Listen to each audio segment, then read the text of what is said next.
আউযু বিল্লাহি মিনাশ শাইতানির রাজিম বিসমিল্লাহির রহমানির রহিম। সমস্ত প্রশংসা আল্লাহ পাকের নাম নিয়ে শুরু করছে। পরম করুণাময় আল্লাহর নামে শুরু করতেছে। যারা আমার চ্যানেলটিকে সাবস্ক্রাইব করেননি অবশ্যই দয়া করে সাবস্ক্রাইব করবেন, লাইক শেয়ার কমেন্ট করবেন, ফলো দিয়ে পাশে থাকবেন। যে বিষয়টা নিয়ে এখন কথা বলবো তা হচ্ছে যাদের সম্পর্ক মসজিদের সাথে হবে আল্লাহ পাক তাদের কি ধরনের প্রতিদান দান করবেন।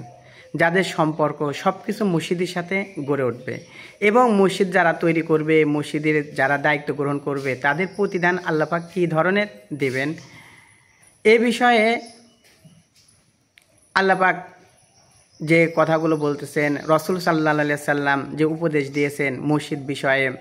আল্লাহ রসুল বলেন, লাউ ইয়ালামুনান নাসা মা ফি নিদাই আসফুল আওয়ালু থুম্মা লাম ইয়াজিদু ইল্লা আয়াস্তাহামু লাস্তাহামু আলাইহি ওয়ালা ইয়ালামুনা মা ফিল তাহজিরি লাস্তাবাকু আলাইহি ওয়ালা ইয়ালামুনা মা ফিল আতমাতি আসসুবহি লা আতাউহুমা। রাসূলুল্লাহ সাল্লাল্লাহু আলাইহি সাল্লাম বলেন, মানুষেরা যদি জানতো মসজিদে আগে মসজিদের প্রথম কাতারে এবং আজান দেওয়ার মধ্যে কি আছে, মানুষ যদি এটা দেখতে পেত তাহলে লটারি ছাড়া কোনো উপায় থাকতো না। মানুষেরা যদি জানতো মসজিদে আগে যাওয়ার মধ্যে কি আছে তাহলে তারা মসজিদে যাওয়ার জন্য প্রতিযোগিতা করত। মানুষেরা যদি জানতো ইশারের নামাজ এবং ফজরের নামাজের মধ্যে কি আছে তাহলে তারা হামাগুড়ি দেওয়ালে মসজিদে উপস্থিত হতো। রাসূলুল্লাহ সাল্লাল্লাহু আলাইহি ওয়াসাল্লাম মসজিদে বিষয়ে যারা মসজিদের সাথে সম্পর্ক রাখবে তাদের বিষয়ে আল্লাহ রসুল সাল্লাল্লাহু আলাইহি ওয়াসাল্লাম বলেন, সাবআতুন লা ইউযিল্লুহুমুল্লাহু ইল্লা যিল্লাহ লা সাবআতুন ইযিল্লুহুমুল্লাহু ফি যিল্লা ইল্লা যিল্লাহ ওয়া রাজুলুন কলবুহু আল্লাকুম ফিল মাসাজিদ। কিয়ামতের দিন আল্লাহ পাককে আরশের নিচে 7 শ্রেণীর লোকের ছায়া দেবে। তার ভিতরে এক শ্রেণীর লোক হচ্ছে কি, যাদের সম্পর্ক থাকবে মসজিদের সাথে। মসজিদের সাথে যাদের সম্পর্ক গড়ে উঠবে আল্লাহ রসুল বলেন,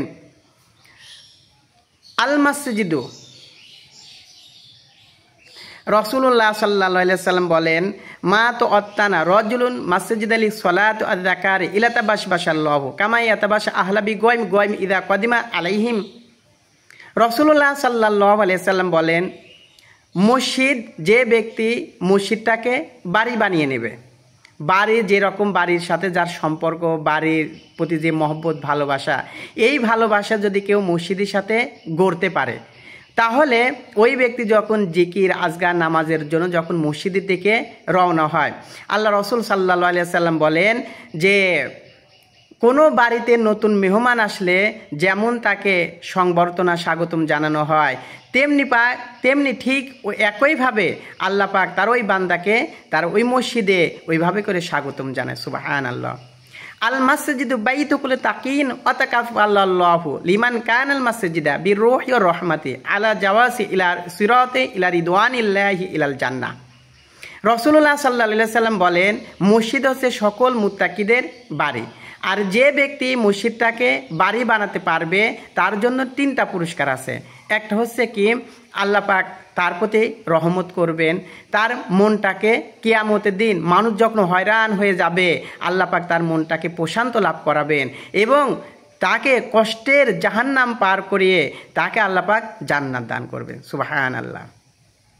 যারা মসজিদের সাথে সম্পর্ক রাখবে, রাসূলুল্লাহ সাল্লাল্লাহু আলাইহি সাল্লাম বলেন, আহাবগাদুল বিলাদি ইলাল্লাহি আসওয়াকুহা আবগাদুল বিলাদি ইলাল্লাহি মাসজিদু। রাসূলুল্লাহ সাল্লাল্লাহু আলাইহি সাল্লাম বলেন, আল্লাহর কাছে সবচাইতে উত্তম জায়গা মসজিদ আর সবচাইতে নিকৃষ্ট জায়গা বাজার। অন্য হাদিস আল্লাহ রসুল বলেন, মামবানি মাসজিদান এবতাগি বিহি বানাল্লাহি বাইতাং ফিল জান্নাহ। যে ব্যক্তি আল্লাহ পাকে সন্তুষ্ট অর্জনের জন্য মসজিদ তৈরি করবে আল্লাহ পাক তার জন্য জান্নাতে একটা বাড়ি তৈরি করে রাখবেন। অন্য জায়গায় আল্লাহ পাক বলেন, মসজিদে যারা দায়িত্ব রক্ষণাবেক্ষণে কারা করবে, ইন্নামা ইয়ামুরু মাসাজিদাল্লাহি মান আমানা বিল্লাহি ওয়াল ইয়াউমিল আখির আকামুস সালাতা আতুজ যাকাত ওয়া লাম ইয়াখশা ইল্লাল্লাহ।